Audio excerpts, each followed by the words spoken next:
Elmer, I find myself energized by conversations with you. I love to talk serious matters, and I like to take you at your strength, which is the field of sociology. And so, being a theologian myself, I want to enter into dialogue on that general topic of religion and sociology.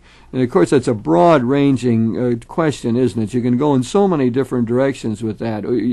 I learn a lot from sociologists. I remember that religions are symbol systems, that they have an institutional value, that they work apart from just one's own personal relationship with Jesus. Churches function that way. I'm reminded of that symbols are terribly important in religious traditions. I'm reminded that religion often functions positively, but it can be negative as well, and great sociologists have reminded us of that. But I want to focus on a particular aspect of that relationship, and that is what we learn about denominations. Denominations are an interesting thing to discuss, and from a sociological viewpoint, I think. I just set a little bit of a stage for that. The traditional ways of understanding church in relationship to society have been a distinction that we got between churches and sects, S-E-C-T-S, sects. So where churches have been very much in the mainstream since the time of Constantine, it's to be part of the structure of society, it's to be almost dominant maybe in some societies, but sects have been something else. They've been the groups that go off to the side and say, we don't fit.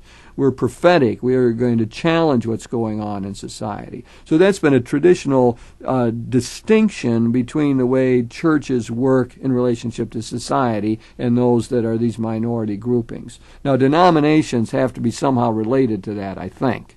Maybe you can help me to sort that out. Right. I think that's an important distinction, Jim, to keep in mind, not just for historical and scholarly reasons, but also because of contemporary manifestations that we see of the so-called new evangelism, the new fundamentalism, and so on. Okay, so the denomination then is acclimated to society, it's acclimated to the secular sphere, and indeed sometimes even conformed to it, conformed not to the mind of Christ, as Paul puts it, but to the ways of the secular world and the secular power and the secular values. So sometimes it gets co-opted, sells out, waters down the message, and then the sects break off from them and aspire to a new, more pure and fundamental form of expression, to restore, to revivify, to get back to the original image. And so we see that in Protestantism, especially very clearly, as the Quakers and the Methodists and the Presbyterians spun off from Anglicanism. How about a good example of that, like the Mennonites today and the peace churches? I mean, I have a lot of respect for their positions very often, but they're ones I couldn't finally espouse. But, I mean, we have people in the Mennonite tradition who would, be so involved in the peace effort and so on, but wouldn't want to get politically involved. In other words, they wouldn't run for office. They wouldn't really enter into the public debate at that level, but they would retain a purity themselves. They would be sort of off there and working for peace, praying for it in their own ways, but not entering the political fray. Now, there's something very admirable about the purity of their position, but finally, in a pragmatic sense, it doesn't make it in my mind. But I didn't bring that up to critique them because I have great admiration for them. But as an example of what you were saying, it seems to me, they spin off out of the mainstream, out of the public arena, in a sense, and covenant themselves, gather around a particular point, and in Christian terms, around Jesus Christ and the purity of the gospel. Right. They're a very good example and very admirable, just like the Quakers. Now, however, those two groups are usually not thought of when people talk about the sects. They are more, you might think, of sects of the left in the sense that they espouse the social gospel and they're not preoccupied with doctrinal and scriptural interpretations and exegesis and fidelity and ultimate interpretations and so on. So the more common sect is more an attempt to purify, to simplify, to get back to the fundamentals, to get back to the sacred scriptures, and to slough off all of the barnacles and incrustation of denominational dilution. Do you think that's why a lot of the groups will say today, the evangelical fundamentalist type groups will say we're non-denominational? That is right. They make a big point of that. Right. That they are generic, and once you get down to the basics, you no longer need any labels, any type of insignia. So that makes it very attractive then, in the sense that fundamental means the basement, the ground rock, simple, ultimate, and you have answers then. So if people are tossed to and fro in contemporary world with ambiguity, that nothing is simple, there's always three sides to every question, you can see then how people might become agnostic, so to speak. We cannot know what is right on our own. We cannot come to our individual interpretation with any confidence. And so we must rather look for this type of communal bonding in the Word, in the Scriptures, with the answers, chapter and verse. And this gives a great security, really, right. doesn't Comfort. it? Yeah, comfort. Right. There's a sociologist, fairly well known in Catholic circles, who's written a book on this whole question of denominationalism and so on. One Andrew Greeley, priest-sociologist and novel writer. We could add on other things about that. Amazingly accomplished person, but Andy Greeley, has tried to suggest things about this whole denominationalism that we have in the United States. And I don't know exactly how this relates to his sayings about parish life, but I know he says that parishes are the great invention of the United States, that the Catholic parishes, as we know it here, have functioned so effectively and done such wonderful work in the past, and still have great potential for the future. But I think he distinguishes denomination, if I've got it right, from churches and from sects, but I don't know exactly the precise difference that he sees in it. But he does analyze. Oh, I can say one thing, that he believes that the whole secularization idea given to us by some sociologists was simply totally wrong, that in the United States we haven't become less churchy or less religious. We got over 90% of the American people believe in God, and what is it, 3/4 of us got some sort of affiliation with churches and so on. It's an amazingly religious country in that sense, somewhat like the Soviet Union along the same line, which is extremely religious. But former Soviet Union, I should say. But Greeley so denies sort of the European kind of analysis, I think, that says religion is fading away, and rather than that, we got strong denominational identification. Right. To go back to your earlier point, as Greeley talks about Catholicism in America as being particularly strong in comparison to European countries where it had been the established, or at least a dominant church, such as Italy, France, and Spain and Portugal. So he says that the denominationalism, that this free enterprise, this religious economy, this religious market, has the effect of making people more sensitive to their differences, to their identities, to what separates them, to what makes them distinctive, to their own traditions, and then makes them more loyal to it, because there are other people who mirror back to you different traditions. And he makes a distinction here in the United States between religions that are communal and religions that are associational. So communal religions historically in the USA have been, for example, the Catholics with the heavy ethnic underlay, residential homogeneity, social class homogeneity, and the Jews with the residential homogeneity also. So much of their life is tied up with the church, of the sports, of the recreational, of the social, of the playground, of the entertainment, the rituals of the season, of the liturgy, and so on, as contrasted with associational denominations such as Presbyterianism, Methodism, Episcopalianism, and so on, where they're more diverse, especially 50 years ago, than the Catholics, and not of any particular ethnic background, any foreign language, any diet, any food, any custom, any dance, such as we would see here in Toledo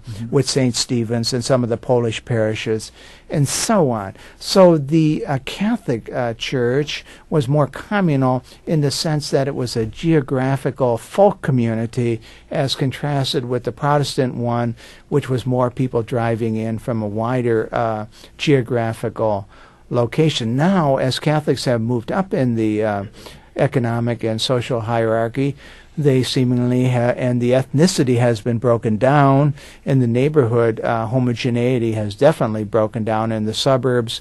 You now see more similarity between the two.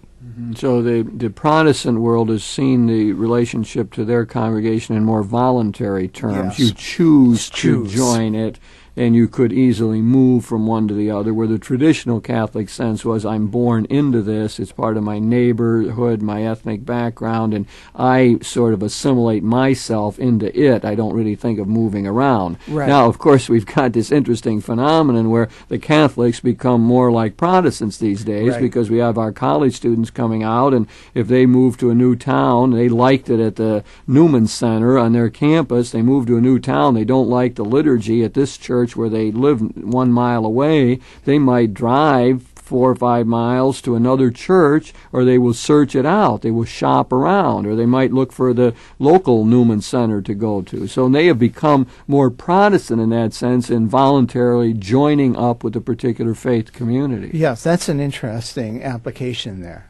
Another facet of the meaning of associational as contrasted with communal. Now, Greeley, in his book, as applied more to Protestants, this book was written about 25 years ago. Yeah, that's called the Denominational Society, by the way. Book. Yeah. And he makes the simile in there that modern religion, mainline religion, is similar to putting together a hi-fi stereo system. You buy speakers from one corporation, one manufacturer. You buy the turntable from another manufacturer. You buy the audio system transformer from another one, according to your own likes. So now that's what you were talking about, people shopping around where they like the liturgy, where they like the music, where they like the preaching. Is it more comforting? Is it more prophetic? And so on, what they're looking for. In fact, I have one friend in Florida. The wife is a fundamentalist of the purist type, and he's a Unitarian. And he says, depending on how he feels on that Sunday, he'll go to one or the other. It's harder to think of a greater polarity, Right. I suppose, between fundamentalism and Unitarianism. So if on Saturday night, going to dinner, he passed some homeless people there begging and trying to get some warmth out of their sleeping bag, maybe he'll go the next day to the Unitarian church where they'll have a lecture on the economics of the homeless, you see. Right. And so this you see this this interaction that we've always had in this country among the denominations. Greeley is of the opinion that denominations in the United States did not, and I think he would continue to say, do not threaten the fundamental unity of the country. Whereas on the European model, if you had, you had Protestants and Catholics, I mean, it might well split the country, right. Or you'd have to have different regions, and they would be in opposition, where denominations in the United States, mainline ones, have existed in relative harmony and tolerance, and we haven't felt as though the fact that there's a Protestant church down the street, or there's Methodists, Presbyterians, and Catholics clustered together, that this will threaten the United States. We've Right. seen it almost as an enrichment. I guess back to James Madison's idea that by multiplying the associations, you will actually enrich the country and keep anyone from dominating or becoming established. I guess we've seen that in a fundamentally positive way. Right, and de Tocqueville also, voluntary association. Now, so I'm suggesting, and I think Greeley probably would be, although there is still residue of the differences between the Catholics and the Protestants on communalism and associationism, that in many ways mainline Protestantism and mainline Catholicism are now brothers and sisters, birds of the feather, and have an affinity and meet together and do not have the the conflicts of theology and morality that were common in days past. But now more the polarity is not Catholic Protestant, but rather this, what we might call this mainline type of mentality, as differentiated from the so-called new fundamentalism, the charismatics, the evangelicals, which crosses the entire spectrum of Christianity and indeed even of Judaism, you see. There's an important book, Elmer, by Robert Wuthnow out of the sociological tradition, The Restructuring of American Religion, which tries to document this, and I take it his major thesis is something similar to what you have just said, that is, that the old denominational differences are not the most important ones anymore. The fact that this person is Protestant or Lutheran and I'm a Catholic has less significance than whether we are more liberal or more conservative or more evangelical in our outlook. So that I put concretely, we could say you have Catholic theologians who feel more comfortable with liberal, say a liberal Catholic theologian might feel more comfortable with a liberal Protestant theologian than with a conservative Catholic theologian. It's a very odd mix, and you will find many Catholics who will say that. They feel, say a very conservative Catholic these days often feels comfortable with the evangelicals. They speak the same language, they have the same issues, the same passions, and they feel as though they can work together on particular projects. And that Catholic conservative might feel very alienated from Catholic liberals. In fact, to the point of considering them the enemies. Right. They're the enemies. That's right. So within a regular parish, in the regular community, not a university community, you'll have a great pluralism within a Catholic parish. So you'll have charismatic prayer groups, you'll have the Holy Name Society, you'll have the altar and rosary, you'll have some people who are for the Twin Circle, for the return to the pre-Vatican II, and so on. And there's even a couple official organizations here in the diocese who feel that since the Vatican II, we've sold out the faith, we've watered it down, we've lost the vision, we've lost the way, and now we must return. So they are sect-like, and they are going to purify it. And it's not just any particular occupational or social stratum. You'll have attorneys and physicians who will be in this purifying mode, as well as working class people. So it's very fascinating, and it causes abrasions in the community. So certain people may want to be planning something and programming something, and other people will say, hey, let's pray. What does the scripture say about this? Look for the answer in the good book, and so on. You see, and they're operating from very different perspectives. And so when you say that people are more comfortable across these denominational barriers sometimes than they are within their own religious tradition, people would say that's a very bad sign. It means that when you don't know where you're going, any road will take you there. When you don't stand for anything, 360 degrees are your option in the wind. Is a sociologist going to end up saying that, therefore, let's stay with the Catholic community here and say, if you've got that big a polarity within the Catholic community, where one group considers the other to be the enemy, or one group considers the other to be totally out of it and not with it, that it's hard for that group to stand? I mean, where's the social cohesion? I would think the sociologist would say, hey, you people are in trouble. That's right. So by the cohesion, then, it's an interesting term in sociology. By it, we mean the totality of forces that act upon you to keep you in the group.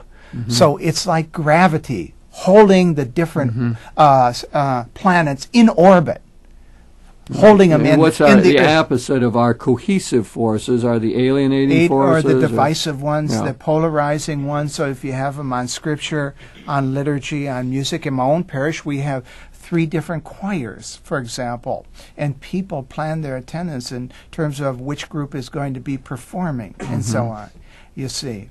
So it gives different fractures within the group, and it doesn't give that grid that you were talking about once before of a grid that holds us in terms of our identities and so on, but rather we, they, The good guys, the bad guys. Somehow I just flashed as you were talking on the political situation in which we had so many Southerners now shift to the Republican Party out of the same sort of thing of thinking all along our real ideology or our philosophy or something sounds or feels more like the rhetoric we hear from Republicans than from Democrats. That's and right. Therefore they made this switch.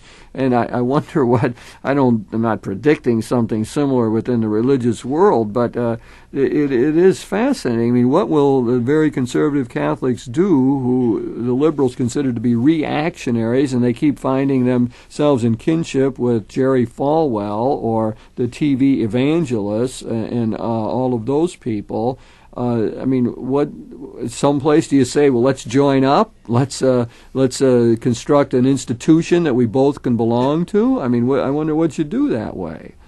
Of course, there's counter ties, aren't there? I mean, there'd be Catholics who would say, well, but I'm not going to do that because they don't have the real Eucharist, or I could never worship with them because they don't go to communion every Sunday, and I'm into that, and that's very important to me. So there'd be counter forces, I suppose, that would keep Catholics from moving in that direction. Maybe what you do is you link up on particular issues and say, well, let's make common cause on the abortion question because we feel strongly about it, or let's go in an anti-pornography campaign because both of our platforms include that. Yeah. You might think of it also in terms of these micro-communities as alternative forms of religious expression. So, by analogy, some might be interested in classical music, country music, rock music, ethnic polka music, and so on. They're different taste cultures, but one is not judgmental toward the other and vindictive toward them and try to convert them and so on. They are seen as reasonable options and alternatives of artistic expression and taste. See, so you'd like to say we are, in the Catholic community, we are a big church, and within that we ought to be able to have people who like classical music as well as folk music, and that therefore we can stay together. That's been a line of some theologians to always say this is a big church. Why can't we all hold together? In our Father's house there are many mansions. Yeah. Yeah, and so why don't we try to live that ideal out right here on this earth and recognize the differences? I think you would say that generally liberal-style Catholics seem to be more open to that concept you've just described than the ones I'll call reactionaries, who feel that you as a liberal are diluting the thing and you are somehow a dangerous element, and that's why you have to be called the enemy or the alien in relationship to us. So both sides are not as open to the question of living in one house. You're watering down, and the other side said you're oversimplifying. Yeah. You see. Right, and the one can live more easily with oversimplification than you can with watering down, because that is dangerous. Watering down is contaminating. Yeah, it's dangerous, yeah. Yes. The other hand, it seems as though this analysis you've presented here is filled with positive opportunities, too, to form collaborative efforts. I don't think that, whenever the churches have just gone their own ways on social questions, we end up diluting our impact on the society as a whole. And it seems as though if you can get the groups together, then you are more powerful. Say on the question of peace, if you can get Christians generally to say that we're in favor of certain movements towards peace, then you had a better chance of influencing public policy. So maybe the other positive side of this is that we can use these new alignments that have emerged to make an impact on society as a whole.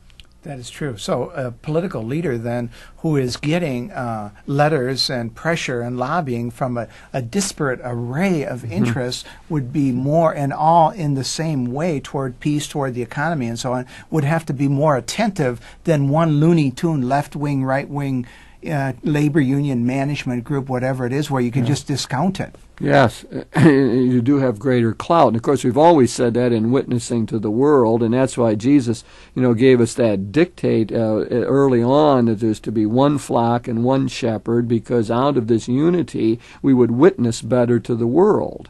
And that seems as though what we have forgotten. So we have these various denominations, so many different ones in the United States.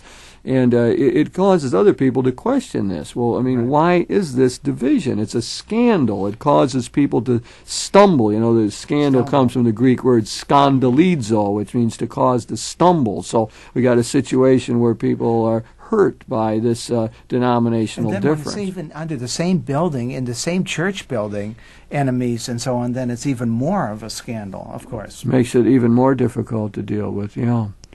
Well, Elmer, we've been talking here about this denominationalism and trying to make that a sort of a key category. You got a quick point that you want to add to that, if we missed something important in the analysis from your perspective? I mean, you've brought out, well, I think that, you know, the positive value of denominationalism, and I think we've seen that it hasn't had to disunify the country. Jim, I think that if you think of dangers of going one way to the other, the Scylla and Charybdis of emphasizing too much the Word on the one hand, the Scriptures vis-a-vis the social gospel, the secular integration with society. I think the greater danger for us in our tradition is the social gospel pull, the pull toward the secular sphere, to accommodate ourselves, to put on the mind of the secular, to be respected by them, to be incorporated and approved by them. So what you want to make sure is that our denomination retains its prophetic function. Right. And that, again, out of the world of sociology, that's been a very important thing for us. That's where we draw the nutrients. That's our tap root. Okay, I'll let that sort of be the summarizing word for us here, Elmer. We've been talking about religion, sociology. I appreciate the chance to dialogue with you. It's enriching, and I always learn a lot from my Renaissance friend, and appreciate that conversation. Religion and sociology, denominational differences, both positive and negative aspects.